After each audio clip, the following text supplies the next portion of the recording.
Breaking news. Tollywood hero Navdeep కు ఊరట లభించింది. గతంలో నమోదైన డ్రగ్స్ కేసును హైకోర్టు కొట్టేసింది. నవదీప్ దగ్గర ఎటువంటి డ్రగ్స్ దొరకలేదు అంటూ కేసును కొట్టేసింది హైకోర్టు. గుడిమల్కాపూర్లో నమోదైన కేసులో కేవలం ఎఫ్ఐఆర్లో మాత్రమే నవదీప్ పేరును చేర్చారు అని పేర్కొంది. డ్రగ్స్ కేసులో పోలీసులు పలుమార్లు నవదీప్ను ప్రశ్నించారు కూడా.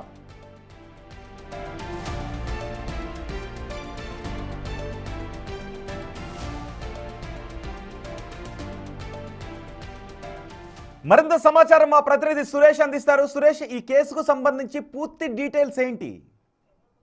2023లో ఒక డ్రగ్స్ ముఠాని అరెస్ట్ చేసిన సందర్భంలో హీరో నవదీప్ కి సంబంధించి కూడా పేరు విచారణ వెల్లడి కావడంతో అతని పేరుని ఎఫ్ఐఆర్ లో చేర్చడం జరిగింది. ఎఫ్ఐఆర్ లో చేర్చి విచారణకు పిలిచే లోపు అతను కోర్టును ఆశ్రయించాడు. తనను కేసు నుంచి మినహాయింపు ఇవ్వాలి, అసలు నాకు ఈ కేసుతో సంబంధం లేదని చెప్పేసి కూడా హైకోర్టులో పిటిషన్ దాఖలు చేశారు. అప్పుడు తాత్కాలిక ఉపశమనం నవదీప్ కు దొరికింది. అయితే ఇప్పుడు పూర్తి స్థాయిలో విచారించిన తర్వాత నవదీప్ కు దగ్గర ఎలాంటి డ్రగ్స్ దొరకలేదు కాబట్టి కేసును కొట్టివేస్తున్నాం అని చెప్పేసి కూడా హైకోర్టు కొద్దిసేపటి క్రితమే తీర్పు వెల్లడించడం జరిగింది. అయితే 2023లో చాలా మందిని ఈ కేసులో అరెస్ట్ చేసి విచారించిన సందర్భంలో హీరో నవదీప్ కూడా డ్రగ్స్ కొనుగోలు చేసినట్టు నిందితులు ఇచ్చిన సమాచారంతోనే అప్పటి పోలీసులు ఆయనపై కేసు నమోదు చేయడం జరిగింది. గుడిమల్కాపురం పోలీస్ స్టేషన్ పరిధిలో వారు ఇచ్చిన స్టేట్మెంట్ ఆధారంగా నవదీప్ ను కూడా విచారించేందుకు పోలీసులు సిద్ధమయ్యారు. అయితే ఆ తరుణంలోనే తనను ఈ కేసుని క్వాష్ చేయాలని చెప్పేసి కూడా ఆయన హైకోర్టుని ఆశ్రయించడం జరిగింది. ఆశ్రయించిన సందర్భంలో నోటీసులు ఇచ్చి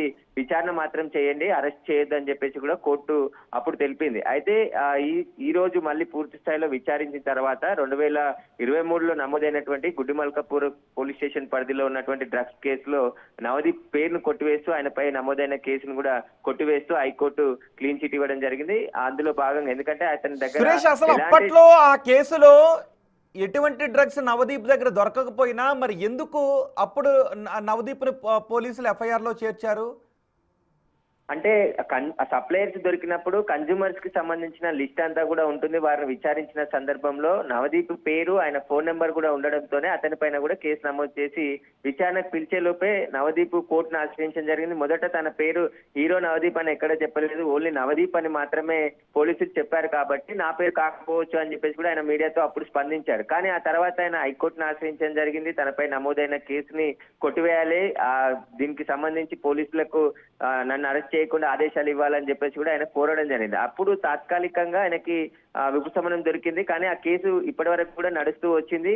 నవదీప్ తరపున న్యాయవాది హైకోర్టులో గట్టిగా వాదించి నవదీప్ దగ్గర ఎలాంటి డ్రగ్స్ ని పోలీసులు సీజ్ చేయలేదు కాబట్టి అతని పైన ఉన్నటువంటి ఈ కేసును కొట్టివేయాలని చెప్పేసి కూడా కోర్టులో వాదనలు వినిపించడంతో నవదీప్ కి సంబంధించిన అడ్వకేట్ వాదనలు ఏకీభవించి నవదీప్ దగ్గర ఎలాంటి డ్రగ్స్ పోలీసులు సీజ్ చేయలేదు కాబట్టి అతని పైన ఈ కేసు నిలబడదు అని చెప్పేసి కూడా హైకోర్టు స్పష్టం చేస్తూ ఆ కేసుని కొట్టివేయడం జరిగింది.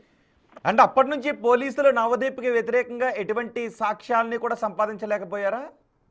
అంటే డ్రగ్స్ కేసులో కన్జ్యూమర్స్ ని బాధితులుగా చూస్తారు కాబట్టి వారిని రీహాబిలిటేషన్ సెంటర్ కి పంపించి వారిని మార్చే ప్రయత్నం చేయాలని చెప్పేసి కూడా ప్రయత్నించిన పోలీసులు కూడా అదే ప్రయత్నం చేశారు. కానీ వాళ్ళు కన్జ్యూమ్ చేస్తూ ఇతరులకు ఎవరైనా అమ్మితే ఖచ్చితంగా వారు కూడా పెడ్లర్ అవుతారు.